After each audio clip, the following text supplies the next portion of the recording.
माननीय अध्यक्ष महोदय, औद्योगिक क्षेत्र है सिलतरा और मेरे विधानसभा क्षेत्र में लगातार घटनाएं होते रहती हैं, इसलिए अलग अलग विभाग समय समय पर अलग अलग जांच करते हैं। इसी से संबंधित मेरा सवाल माननीय उद्योग मंत्री जी से था। मैं आपके माध्यम से माननीय मंत्री जी से पूछना चाहता हूं कि 27/11/2024 से 1/12/2024 के मध्य क्या श्रम कानूनों के अंतर्गत जायसवाल निको जो प्लांट है उसमें कोई जांच की गई थी और क्या उस जांच के खिलाफ कोई प्रतिबंधात्मक आदेश जारी किया गया था? ये मैं माननीय मंत्री जी से पूछना चाहता हूं। माननीय अध्यक्ष महोदय, माननीय सदस्य ने जो प्रश्न पूछे हैं श्रम कल्याण अधिनियम के अंतर्गत, वैसे वो प्रश्न लगाने में थोड़ा मेरे को लगता है चूक गए। जो प्रश्न लगाए हैं उस अधिनियम के तहत कोई भी प्रतिबंधात्मक कार्रवाई नहीं की जा सकती और उनको उत्तर दे दिया गया है। अगर वो और भी चाहते हैं कि क्या क्या जांच हुआ है तो मैं उनको दे दूंगा, क्योंकि उन्होंने एक श्रम कल्याण निधि के बारे में पूछा है और उसमें इस टाइप का कोई भी कानून का प्रावधान नहीं है। जो उनका एक प्रावधान था उसका जांच में संतोषप्रद पाया गया है और भी जांच हुआ है, उनका कहना सत्य है। बाकी उन्होंने अभी चूक गया प्रश्न लगाने के लिए, उनको मैं व्यक्तिगत बता देंगे, मैं जानकारी दे दूंगा। मैं माननीय अध्यक्ष जी, मैंने जानकारी दे देंगे पूरी उनको। किसी भी श्रम कानून में पूछा था। मैं माननीय अध्यक्ष जी इस पे मैंने एक और सवाल लगाया, उसका आज जवाब आया है। ये है मेरा प्रश्न क्रमांक 469। नहीं, आप संदर्भ इसी का दे रहे हो माननीय अध्यक्ष जी। आप प्रश्न को आगे नहीं बढ़ सकते। जो प्रश्न क्रमांक 5 में है वहां तक सीमित रहिए। संदर्भ नए प्रश्न इसमें उत्पन्न नहीं कर सकते। इसी में संदर्भ इसमें आप मंत्री जी से जो पूछना पूछिए। मैं पूछ रहा हूं माननीय अध्यक्ष जी, आगे मत बढ़िए। जी।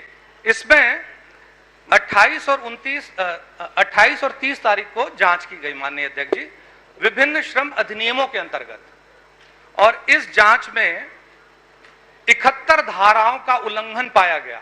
71। इसमें कारखाना अधिनियम 1948 के 43 धाराएं, न्यूनतम वेतन अधिनियम 1948 के तहत 8 धाराएं, संविदा श्रमिक अधिनियम 1970 के तहत 5 धाराएं, बोनस भुगतान अधिनियम 1965 के अंतर्गत 3 धाराएं, वेतन भुगतान अधिनियम 1936 के तहत 3 धाराएं, समान पारिश्रमिक अधिनियम 1976 के अंतर्गत 2 धाराएं, उपादान भुगतान अधिनियम 1972 के अंतर्गत 5 धाराएं, श्रम कल्याण निधि अधिनियम 1982 के तहत 2 धाराओं का उल्लंघन पाया गया। इस परीक्षण में माननीय अध्यक्ष महोदय बहुत ही गंभीर विषय है, बहुत ही चिंता का विषय है। एक प्रतिबंधात्मक आदेश जारी किया गया 23 तारीख को और उसमें कहा गया निरीक्षण के दौरान कारखाने में स्थापित ऑक्सीजन प्लांट के oxygen supply system, air suspension plant, water treatment plant एवं रूप संबंधित स्ट्रक्चर अत्यंत जर्जर एवं बेमरम्मती की अवस्था में पाया गया, लेकिन इन स्ट्रक्चर की जांच, रिपेयरिंग एवं रेनफोर्समेंट के लिए कोई कार्यवाही नहीं किया जाना किसी भी समय गंभीर दुर्घटना का कारण बन सकता है। माननीय अध्यक्ष जी, मेरा विषय मूल ये है कि इतनी गंभीर बातों के बाद मैं आपको बताऊंगा, बहुत मुझे गंभीर विषय लग रहा है। इसके सिर्फ 3 दिन बाद इन 71 बिंदुओं का निराकरण कर दिया गया, विभाग संतुष्ट हो गया और उन्होंने फैक्ट्री को चालू रखा। प्रतिबंधात्मक आदेश होने के बावजूद इस फैक्ट्री को 1 सेकंड के लिए भी बंद नहीं किया गया, जहां मजदूरों की जान का जोखिम है। तो मेरा ये कहना है माननीय अध्यक्ष जी कि जो प्रतिबंधात्मक आदेश जारी हुआ था उस पे क्या वो कारखाना 1 सेकंड के लिए भी बंद हुआ क्या?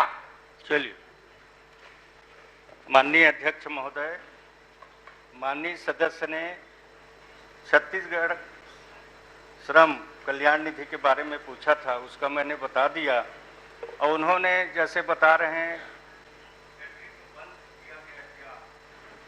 हम लोग किसी फैक्ट्री को बंद थोड़ी करेंगे, उसका निराकरण करते हैं। और उसमें जांच जो हुआ तो उसमें इस प्रकार का 10 अधिनियम के अंतर्गत निरीक्षण किया गया, जिसमें 4 अधिनियम के अंतर्गत प्रबंधन के विरुद्ध 4 अभियोजन प्रकरण दायर किया गया है माननीय अध्यक्ष महोदय। चलिए माननीय अध्यक्ष जी आपका संरक्षण चाहिए मुझे। माननीय अध्यक्ष जी, अत्यंत जर्जर और जो रिपेयर न किया जा सके ऐसी रिपोर्ट है। यह प्रतिबंधात्मक आदेश मेरे हाथ में है माननीय अध्यक्ष जी, और अगर यहां कोई बड़ी दुर्घटना होती है, कल इस बात का निरीक्षण के दौरान जिक्र किया गया है, उस कारखाने को फिर से चालू रखना मजदूरों के भविष्य को लेकर, उनके जीवन को लेकर गंभीर विषय है माननीय अध्यक्ष जी। इसमें मेरा एक आग्रह है कि एक समिति बनाई जाए जिसमें जितने विभाग हैं उनसे एक निष्पक्ष जांच कराई जाए। मेरा आपसे आग्रह है कि जायसवाल लीको के जितने भी कारखाने हैं, माननीय अध्यक्ष जी मैं अपनी बात कंप्लीट कर लूं, छत्तीसगढ़ राज्य में अवस्थित उनके विभिन्न विभाग जैसे उद्योग, श्रम, राजस्व, खनिज, पर्यावरण, जीएसटी विभाग के संचालक स्तर पर या उच्च स्तरीय समिति बना के इसकी जांच कराई जाए, नंबर 1। और नंबर 2, ये जो फ्लैट प्रोडक्ट डिवीजन है जहां ऑक्सीजन का निर्माण होता है, जहां उत्पादन होता है, इस प्लांट को तुरंत बंद किया जाए, क्योंकि इसमें मजदूरों की जान का जोखिम है, जिसकी रिपोर्ट आपके पास ऑलरेडी रखी हुई है। चलिए मंत्री जी क्या जवाब देंगे? माननीय अध्यक्ष महोदय, हम लोग पूरा श्रमिक के हितों में काम करते हैं और कहीं पर इस तरह से शिकायत होती है उसका जांच भी कराते हैं, और किसी भी फैक्ट्री में कोई गड़बड़ी पाया जाता है तो उसको सुधार करने के लिए समय दिया जाता है, समय सीमा पर सुधार कर लेते हैं तो उनको पर कोई कार्रवाई नहीं होती। माननीय अध्यक्ष जी, जो रिपेयर नहीं किया जा सकता 3 दिन में कैसे हो सकता है? वो सुधार करते हैं। माननीय अध्यक्ष जी देखिए, ये प्रतिबंधात्मक आदेश है। मंत्री जी जवाब दे रहे हैं, सुन लीजिए। श्रम कानून के अंतर्गत उनके ऊपर कार्रवाई की जाती है, और माननीय सदस्य को लगता है कि बहुत बड़ा गंभीर मामला है, तो क्या क्या गंभीर है वो लिख के दे दे, निश्चित तौर पर कराएंगे। चलिए ठीक, जांच कर। माननीय मैं बस इतना निवेदन है, माननीय अध्यक्ष इतना निवेदन, वो जांच की आदेश की एक बार घोषणा कर दें।